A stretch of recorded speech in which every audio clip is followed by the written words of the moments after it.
আপনারা দেখছেন বাংলা এগিয়ে।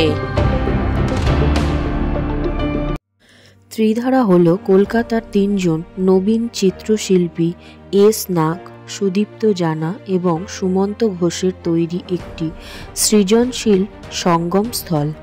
তাদের প্রত্যেকেরই একটি অন্যান্য শিল্পিক দৃষ্টিভঙ্গি এবং চিত্রকলার একটি স্বতন্ত্র শৈল রয়েছে, তবুও তারা একসাথে একটি সাধারণ স্বপ্ন ভাগ করে নেয়, জাতীয় মঞ্চে বিভিন্ন শিল্পিক কণ্ঠীকে সংযুক্ত করে এমন একটি প্ল্যাটফর্ম তৈরি করে। এই স্বপ্নকে জীবন্ত করে তোলার জন্য ত্রিধারা তার বৃত্ত প্রসারিত করে এবং ভারত জুড়ে বিশিষ্ট প্রতিভাদের সাথে যোগ দেয়।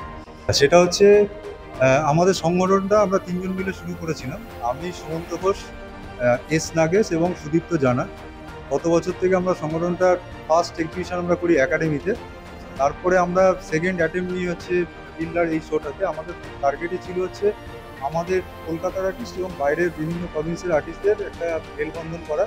কারণ হচ্ছে আমাদের মনে হচ্ছিল দীর্ঘদিন ধরেই বাইরের আর্টিস্টরা যারা বাইরে থেকে এসে কলকাতায় এক্সিবিশন করতো তারা বোধহয় একটু হতাশ বিভিন্ন কারণে আর কি। সেই জায়গা থেকে আমরা মনে হচ্ছিল তাদেরকে যদি একটু ইন্টারেস্ট বাড়ানো যায় বিভিন্নভাবে তাদের শোতে বিভিন্নভাবে দিয়ে করে, তা আমরা সেইভাবে যোগাযোগ করি বিভিন্ন বাইরের আর্টিস্টদের সাথে। সেক্ষেত্রে আমরা পেয়ে যাই 5 জন আর্টিস্টকে, ভোপালের এবং দিল্লি দুজনের। তারা আসেন আমাদের। এবার এক্সিবিশনটা এইভাবে শুরু হয়। আর আমার ছবি নিয়ে আমি বলছি, আমার ছবি অ্যাকচুয়ালি আমার এখানে টোটাল 11টা ছবি রয়েছে। তার মধ্যে পেছনে একটা ছবি রয়েছে। আমার ছবির বিষয় হচ্ছে মাতলা কন্যা, মানে সুন্দরবনের একটা নদী মাতলা। সেই মাতলার মেয়েদের উপর তাদের জীবন সংগ্রাম এবং তাদের লাইফের বিভিন্ন মাইগ্রেশন, মানে জীবিকার তাড়নায় তারা সুন্দরবন থেকে বিভিন্নভাবে বিভিন্ন জায়গায় যে স্থানান্তরিত হচ্ছে, তার উপর আমি একটা সিরিজ অফ পেন্টিং করছি। তার এটা একটা পার্ট। এটা বিভিন্ন সময় বিভিন্ন ধরনের সিরিজ আমি বিভিন্ন এক্সিবিশনে পার্টিসিপেট করছি এবং এর আগেও করেছি। বিভিন্ন ক্ষেত্রে আমি মাতলা কন্যার উপরেই এখন আমি ছবির একটা উপস্থাপনা করছি। এই হচ্ছে ব্যাপার। আমি কামনা করি আপনাদের মাধ্যমে মেসেজটা সবার কাছে যাক, যে আমাদের এক্সিবিশনে সবাই আসুক এবং আমরা যে চেষ্টাটা করছি, হয়তো খুব ছোট একটা চেষ্টা, কিন্তু এই চেষ্টার মাধ্যমে লোকজনের কাছে একটা মেসেজ যাক যে আমরা বাইরের আর্টিস্টরা এখানে আসছেন, আপনারা আসুন, দেখুন এবং সেটা হলো আমাদেরকে সমর্থন। ধন্যবাদ। আমার নাম সুমন্ত ঘোষ। আসলে আমরা তো বিশেষ করে ছবি আঁকি। আমরা বলি আমরা ছবি আঁকি, কিন্তু আমি ছবি খেলি আর কি। আমি ছবি আঁকতে বেশি ভালোবাসি না, ছবি দিয়ে খেলতে ভালোবাসি। তো আমার একটা স্টাইল আছে। কলকাতায় গত 3 বছর ধরে লাগাতার আমি পেন্টিংয়ের শো করতে চলেছি। কন্টিনিউ হচ্ছে শো, একাডেমিতে হচ্ছে, বিড়লা একাডেমিতে হচ্ছে, আরও নানান গ্যালারি এবং দেশের বিভিন্ন গ্যালারিগুলোতেও হচ্ছে। কিন্তু এখন বিষয়টা হলো, সবাই মিডিয়া আমাকে জিজ্ঞেস করে আপনার এত সুন্দর আঁকা ছবি। আমি কিন্তু ছবি আঁকি না, এটা গ্যারান্টি। মানে ছবি আঁকি না, ছবি দিয়ে খেলা করি। ওই খেলা করতে করতে করতে করতে করতে করতে কিছু লোক আমাকে শিল্পী হিসেবে চেনে। এই যে আমার পেছনে যে ছবিটা দেখছে, এটা একটা বড় ওয়াল, 8 ফিটের একটা ওয়াল। এই ওয়ালের মধ্যে আমি ঘুঁটে পেতেছি। এবার ঘুঁটে পেতেছি মানে ঘুঁটেটা একটা প্রিন্ট মেকিং বলে একটা মিডিয়াম আছে, গ্রাফিক্স ডিপার্টমেন্টের অন্তর্গত এই মিডিয়ামটা পড়ে, যেটা আর্ট কলেজেও শেখানো হয়। তো আমি কিছুদিন আগে মনোপ্রিন্টের একটা ওয়ার্কশপ করেছিলাম। আমার একজন দাদা আছেন, বিশ্বজিৎ মণ্ডল, উনিও আর্টিস্ট। তো উনি সেই ওয়ার্কশপটা করিয়েছিলেন। সেই ওয়ার্কশপটা দেখলাম, আমি খুব ইন্টারেস্ট পেলাম।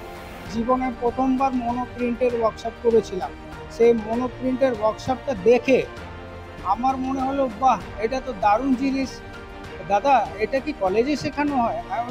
উনি বললেন, হ্যাঁ, এটা একটা গ্রাফিক্সের পার্ট। তা বললাম, তাহলে তো আমি যেই ফর্মে কাজ করি সেটা থেকে তো আমার এই কাজটা করতে আরও সহজ হয়ে যাবে। তাহলে কি করবে তুমি? আমি বললাম, ঠিক আছে, তাহলে ঘুঁটে পাতি। আর প্রথমে ঘুঁটে পাতবো দেয়ালে। অনেক দিন ধরে ইচ্ছে আছে, তা আঁকতে তো পারি না, পাততে পারলাম। সেই ওই আমার পাতার এই চিহ্নটা, ঘুঁটে পাতা, আগামী দিনে আমাদের 500 বছর আগে থেকে দেখা গেছে, 1000 বছর আগে থেকেও দেখা গেছে ঘুঁটের একটা ইতিহাস আছে আমাদের বাংলায় বলুন বা ভারতবর্ষের বিভিন্ন অঞ্চলে বলুন, বিহারে বলুন বা উড়িষ্যায় বলুন, এই ঘুঁটে কালচারটা অনেক যুগ যুগান্তর দিয়ে ধরে চলে আসছে। তখন সেই ঘুঁটেটা প্রাসঙ্গিক ছিল, কিন্তু আমরা ভুলে গেছি যে আজও ঘুঁটেটা প্রাসঙ্গিক। আমরা আমাদের ভারতবর্ষের 80% গ্রামগঞ্জে এখনো ঘুঁটে কালচারটা আছে এবং ঘুঁটেটা বহু পরিবারকে বাঁচিয়ে রেখেছে।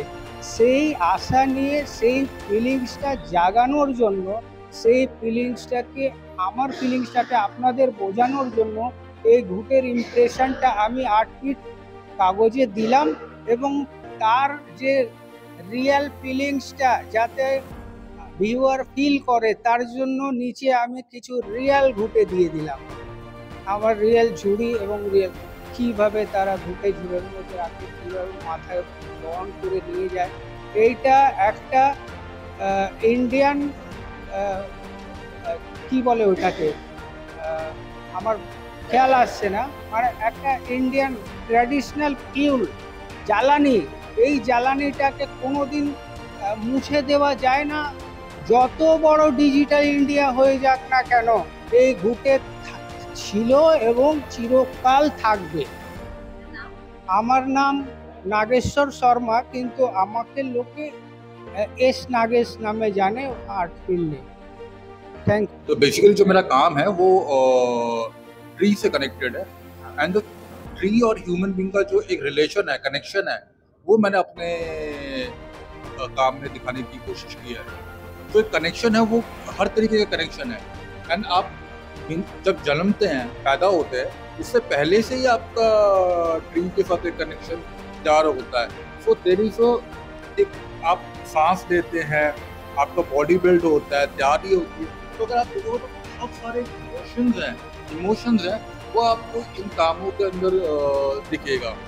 आप और एक स्पिरिचुअल कनेक्शन भी होता है ट्री के साथ, कॉस्मिक कनेक्शन जिसको हम कहते हैं।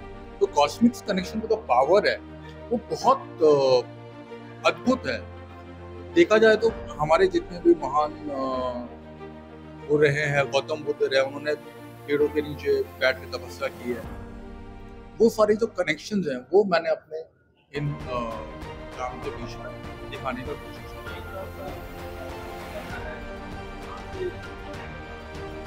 ये अपने आप से आया है, बचपन से मतलब मुझे पेड़ के साथ बहुत लगाव रहा है। So I am always connected with tree, और ट्री के बिना मुझे लगता है, जब मैं कई बार बीमार हुआ हूँ तो मैं जब ट्री के साथ कनेक्ट हुआ हूँ, I feel fresh my self.